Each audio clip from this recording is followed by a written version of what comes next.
G'day, how you going? It's me again, the CEO of the RSPCA. Now I tell you what, we only just got back from Fiji. Me and the whole gang at the RSPCA got totally fucked up in Fiji, and we were spending the money that was given on a government grant for more compliance, and that was a perler. And just when we decided to come back, a few days later, we're off for a big Bali bender. That was a perler. We had the ministers, we had the RSPCA CEOs, and we were spending that lady on the Gold Coast estate where she left the whole estate to the RSPCA, and we were spending that. This is absolutely fantastic. I'm loving taking puppies into old people's homes. It's a real bloody game changer. But anyway, I got some bloody fantastic news. I only just got back and realised there's been multiple dog attacks in Australia, and I have to say that we are partly responsible for that. But there's a new award out, and this award recognises all the organisations and extremist groups that contributed in the dog attacks. Now, this dog attack award, the RSPCA has been nominated as one of the organisations that has contributed to more dog attacks than any other organisation. But there's only 3 nominations. There's the RSPCA, there is the Australian Veterinary Association, and there's also the extremist dog training groups. Now, between us, one of us is going to win the prestigious Dog Attack Award. And they've just put the commercial out. It's just here. Look, just hang on a second. I'll just turn this on. Check it out for yourself. They're going to be announcing it very soon. Okay, here. For Best Documentary Feature, the nominees are The Act of Killing.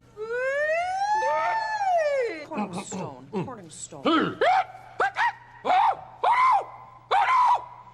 They're coming in through the back door!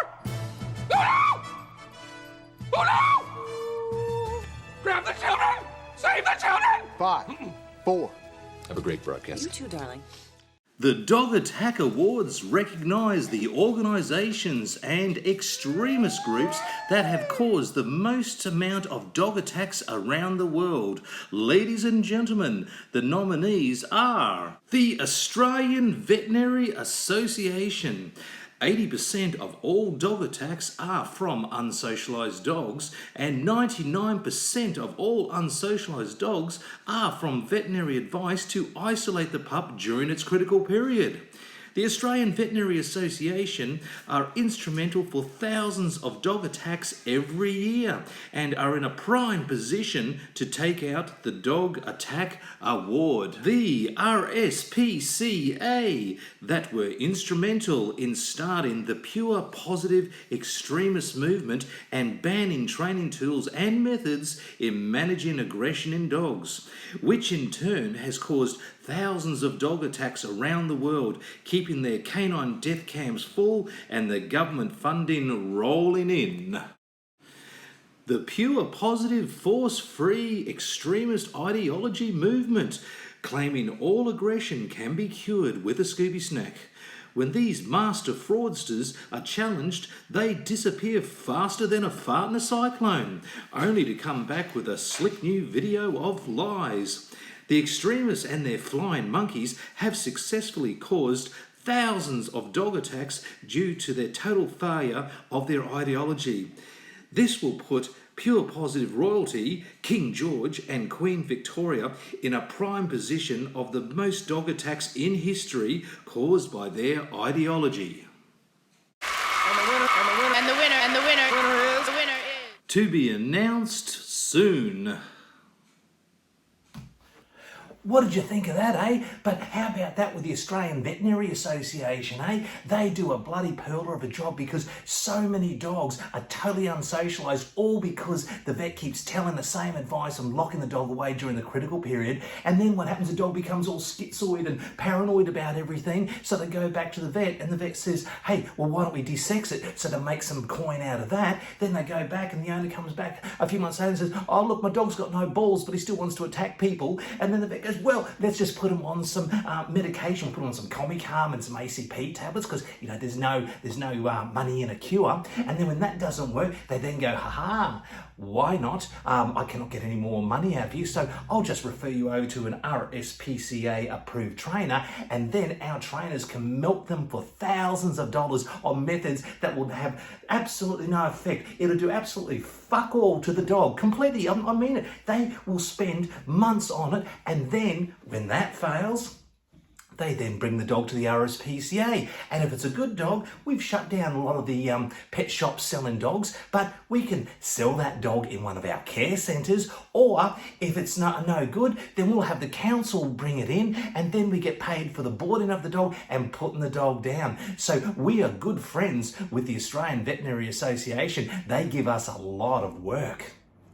And the only other one we got to compete with is the pure positive dog training extremists. Now, I have to say, the RSPCA had a big hand in starting this big movement that now 90% of the dog trainers are all positive only, because we've convinced them that any type of adversive training or tools like pinch collars and check chains and electric collars are cruel and they shouldn't be used. And as a result, they've gone and recruited this massive network of Karens, and now they've just taken over the entire industry. And we were responsible for that. It is absolutely beautiful. And now we've got some King Kongs, which is like King George, and we've also got Queen Victoria and all their groupies underneath them. And all they do is keyboard warrior and abuse any single person that trains any other way with any adversive tool. And as a result, they're recruiting thousands and thousands of dogs that when they try to fix them with the aggression, they will fail. They will still make money on it, but they will fail, and that dog then gets sent to the RSPCA, and then we make money. They're all RSPCA friends. I'm just so honoured that all my hard work has been recognised with this award, and I must pay tribute to the RSPCA peasants. These are the genuine animal lovers which go and do our stores as volunteers. We don't pay them anything. The volunteers at the shelters and all the people doing all our commercial work for absolutely free, just so our CEOs can continue their lifestyle. I mean, it's not easy only owning 3 houses, and I've still got last year's Maserati, and yeah, I'm just so stoked with the hard work's been paying off, and thank you to all the RSPCA staff and volunteers and everyone involved, because we did create all these new industries. We did create the positive dog training movement. We did create all these bannings on all these adversive tools, and as a result, we've kept the floodgates open to our RSPCA death camps, and we make a fortune on every dog we kill. I'd like to thank you sincerely from the bottom of my heart, and we'll stay tuned to see if the RSPCA does get the gold award for the dog bites. Bye for now.